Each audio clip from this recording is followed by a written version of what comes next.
John Sherpa from Sakxu Garxu podcast, and we bring another podcast. Actually, this is in English because our guest today is from America, the dreamland of most of the Nepalese people, you know.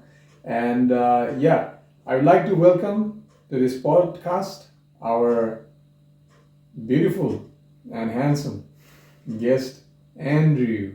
Welcome to the podcast. Thank you so much for having me. Good to be here. So can you tell me about yourself? I'm 28 years old. I've served as a missionary in Germany for around a year and a half. And then I also work in America, and I've spent this last year studying a little bit of theology here in Germany. Wow, that's pretty cool. Okay, thank you so much for your introduction. And so I would like to ask you about the American cultures as well as German cultures and how you differentiate between those two cultures and how you find it, in fact, to be here and what are the culture differences, you know. So what was your first impression when you landed in the land of Germany? I would say, first of all, you notice how ordered and compartmentalized everything is here in Germany. For example, one thing that's kind of funny I still find is that the Germans separate their trash. So you will separate plastic from paper, from rest mule to your food. And so getting used to that separation was fairly difficult because in America we throw everything in one bin, whereas here you have to separate everything out. The second thing is time. Germans are very time oriented, and so it's very helpful here to have a watch. When you make a plan with somebody, you are expected to be almost always punctual. And so, the intense orientation toward time is also a little bit of a difference, I would say, from America to Germany. So, yeah.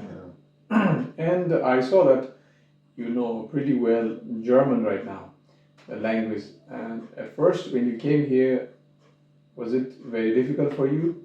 How did you handle the language barrier? I had learned some German in Switzerland before, so I had a little bit of a background. But coming in and being confronted with the native German was a challenge at first.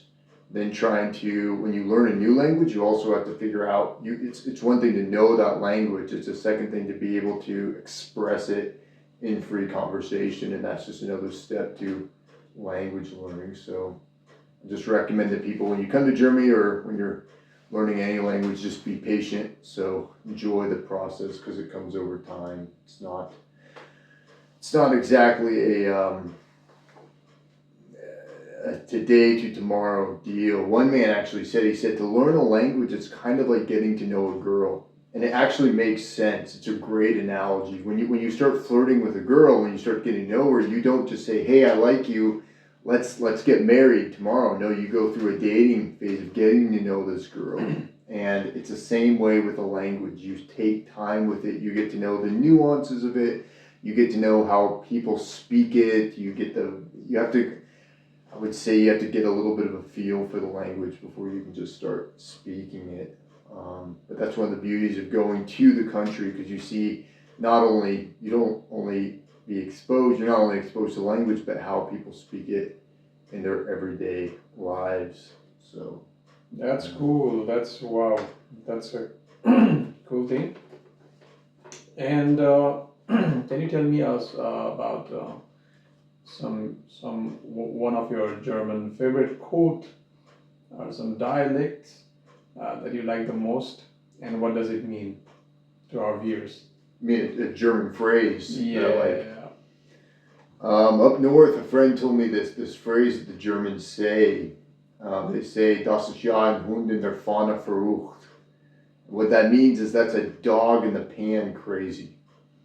And you say it when something's a little bit off. Like, for example, one of my German friends said, "Well, Andrew, we don't really say that," which some people just don't. It's just a phrase. But the next day I went to the bank and the lady couldn't figure out something wasn't going right with the computer screen, and she's like, "Ach, das ist ein Hund in die Pfanne verrucht." Yeah, and so some people do say it, some people don't, and so it's just fun to learn different phrases and just say it. That's actually what I encourage every foreigner to do, because just learn different phrases that natives say, and then just say them as much as you can all the time. Even when you speak out of context, they'll correct you, but it's also really fun, and it creates it's a great conversational. It's kind of like, I don't know how you'd say it, frosting on the cake of conversation or human interaction. In that way, it's the way I would describe it. So Yeah. yeah. Now let's talk about the daily life in German, and also what it means. How is it different from America? Like, how different is the typical day in German than in America? It's hard to say. It's hard to find a direct difference between Germany and America, because America is so nuanced. America and American culture is so complex in many ways. In my experience, I'm not speaking for everybody, but German culture on a daily life seems to entail a great bit of stress. So you're going from appointment to appointment, always trying to be on time, always trying to make things perfect. It's Germans tend to be very detailed in the little things. Yeah. And so there is a lot of stress that goes on with that. I'm trying to think of an example though. But German culture does seem to be very much driven by this stress of the day. I would say a push for time, a push to be efficient is really the Germans. It's very important for the German to, like, to give an example, if I have 2 boxes and I got to move them, as an American, I don't really care how fast the job is done as long as I get it done. So sometimes I would pick up 1 box and move over here, then I pick up the next box and move it. You know, where the German would be like, no, put the boxes on top of another, and they would make a huge deal about it. Because they thought, well, you're wasting a minute of time, and that was a big deal. Okay, so can you tell me, so we make it easy, like, what do Germans daily do that Americans do rarely? Well, again, it's hard to speak for all Americans because their culture is so nuanced, like I said. But one thing Germans do that I found really fascinating, and I'm not quite used to it yet, it's still a little interesting to me, but Germans, they'll eat a big piece of cake in the middle of the afternoon with a cup of coffee. And they'll say, well, let's get together for cake. And you're like, well, I'm still like getting over like a big meal. And in Germany too, their main meal, at least what I've seen most of the time, is their lunch. It's not dinner. They actually call dinner Abendbrot, like evening bread. It's more like a snack. Whereas their main meal is in the afternoon. And so you're getting over this big meal that you've just eaten, and then they invite you for cake and coffee. And so you go at like 3 o'clock in the afternoon, and they put this massive piece of cake on your plate, and you're just like, okay, like, let's do it. But yeah, that's something I don't really see very much in America. The whole cake and coffee in the afternoon deal. Yeah. At least not where I was raised, but yeah. So how has your life changed since moving here? You have been here for like almost 2 years? Yes, on and off. I've gone back a couple times to America in between intermittently. So how has your life changed?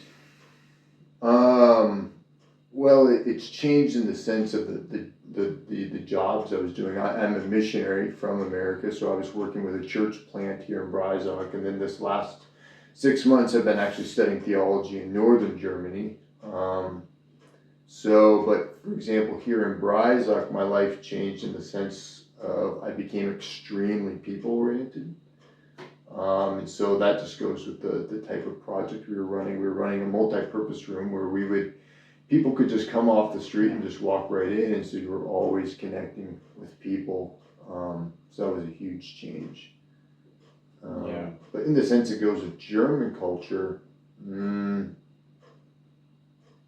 I ate a lot more bread, and more butter probably. That'd be maybe a stereotypical German, and more pork as well. So, but Yeah. Is it bread and pork? Yeah. Right. So yeah, that's one of the change when you're in German, but it depends on the people, right? And so let's talk about some social life and the mindset here. So has your values or has your mindset changed after you lived in German? Some perceptions. You said values or my mindset? Yeah. My values have not changed.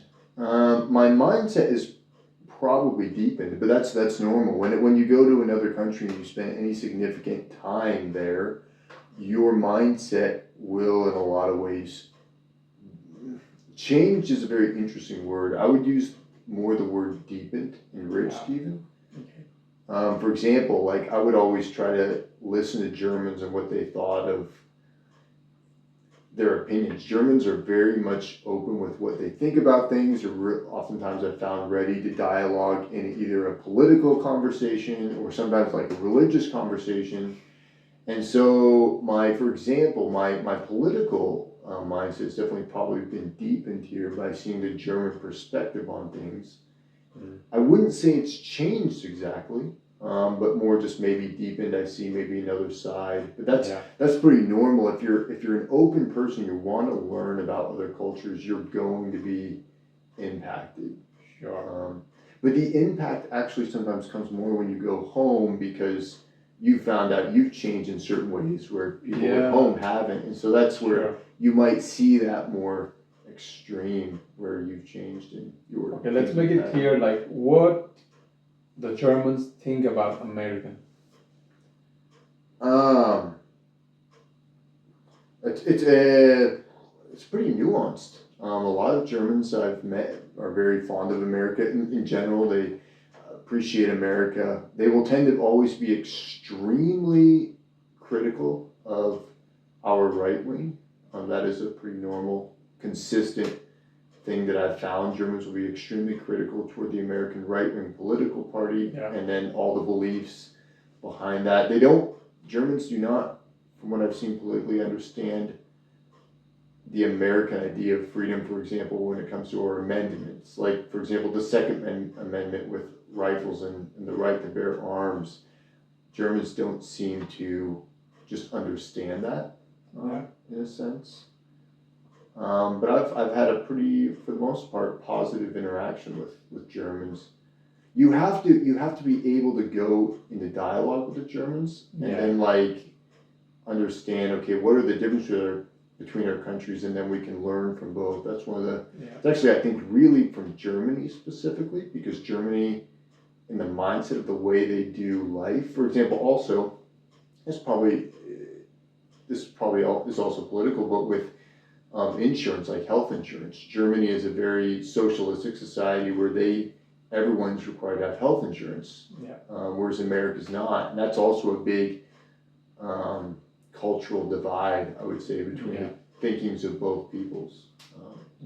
So let's talk about the foods or the holidays or traditions. So, what do you love most about the German foods or their festivals or traditions? I've often said to people that German food is very, very plain, but it's very, very good. There's nothing not to like in the German food. It's potatoes, meat. But my favorite food, actually, believe it or not, is rotkraut. It's like sauerkraut but red, and it actually, in my opinion, it's much more flavorful than sauerkraut. Although I do love sauerkraut also. But I really can't find anything in the German kitchen that I would not enjoy eating. I find German food is really hearty, really good. It's cool. And do you miss some foods from America that you don't get here? There's really not a food in America that I tremendously miss, except for no, that's not true. Sorry, I would say Mexican food. I eat a lot of tortillas in America, and it's hard to find. I mean, they do have tortillas here, but it's hard to find the little corn tortillas that I enjoy finding in Colorado, where I come from. So, yeah, that's cool. So, let's talk about some reflections as we are going a little bit. Maybe the time is ticking.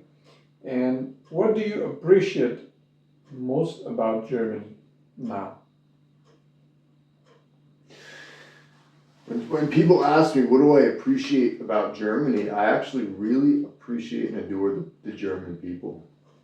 Their hospitality, their love, their willingness to just open up to foreigners, I find is very, sets an extremely good example in a lot of ways. A lot of people, like to give you some context in my answer, a lot of people say, well, Germany is a very cold environment, very cold culture. In some ways it really is when you first come, but when you get to know the people and you work on learning the language, you get to know the culture, you start interacting with them. A German person is extremely hospitable, extremely open,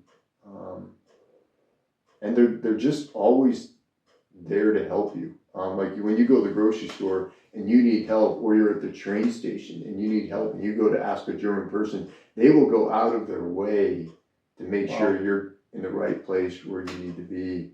That's something I really just appreciate about German culture. Wow, Yeah. that's awesome. That's new to me as well.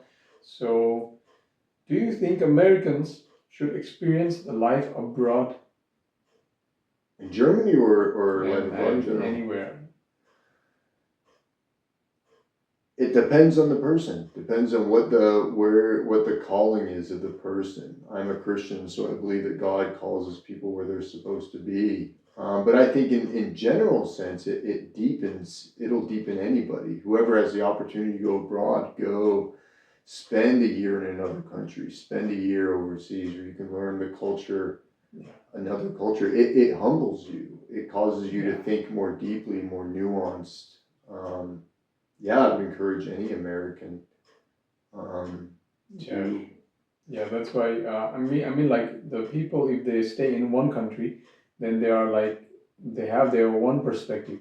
But just like I asked you in the previous question, that have your perspective or something changed? So yeah, they could also go there and change their perspectives of life or the cultures of the people that they only just see in the medias. So yeah. Right, you open up a new dimension of how you see the world. Your, like the German Weltanschauung, your worldview will change a little bit. And hopefully your worldview, and another thing I've actually found that I'd like to also say is that my time overseas has also enriched and deepened my appreciation for my own country as well, in America. The longer I spend away from America, the more I appreciate and I'm thankful for what I have in America and the history of America. So it's very much, for me, it's been going overseas, it's been a very enriching time. I appreciate learning about Germany and about America and the history of the two countries. But yeah, for sure, yeah. So what advice would you give to someone who is moving from US to Germany? Do you have any advice? Be patient, be open, be willing to learn the language. Learn the language, however you do it. I read books. I would just try to read books. I learned my Bible in German. Yeah. And just be open with people. Just talk with people, get to know the Germans. Learn about them before you bring in your own perspective. And that's just basic wisdom wherever you go, but especially if you're traveling in a foreign country. So cool. Thank you for this suggestion or advice. The last part we are doing is fun rapid fire question. So I'd like to ask you 5 questions. Dude, fire away, brother. Yeah. Pretzel or burger? Pretzel. Beer garden or barbecue? Barbecue. It's American. Autobahn or American highway? Autobahn. Cool. German directness or American politeness? American politeness. Oktoberfest or 4th of July? 4th of July. It's my birthday. Yeah. That's so cool having you here, man. And the final thing I want to say is I'm from Nepal and I would love you to visit once in a lifetime in Nepal. So, would you be interested to visit Nepal someday in your life? I would. I would love to visit Nepal, particularly because of the mountains. I come from Colorado, so I was raised around the mountains. Yeah, I'd love to see the Himalayas. I think it's the highest mountain range in the world, if I'm correct. Yeah. Yeah. No, so I would love to visit Nepal. So yeah. Yeah. What do you think about Nepal? What have you heard about? What is your perception? I mean, as an American, you're kind of raised with the idea that the highest mountain, Mount Everest, is in Nepal. You kind of have this picture of these Sherpas going up the mountain. And, yeah, that's been my perspective. Not a whole lot.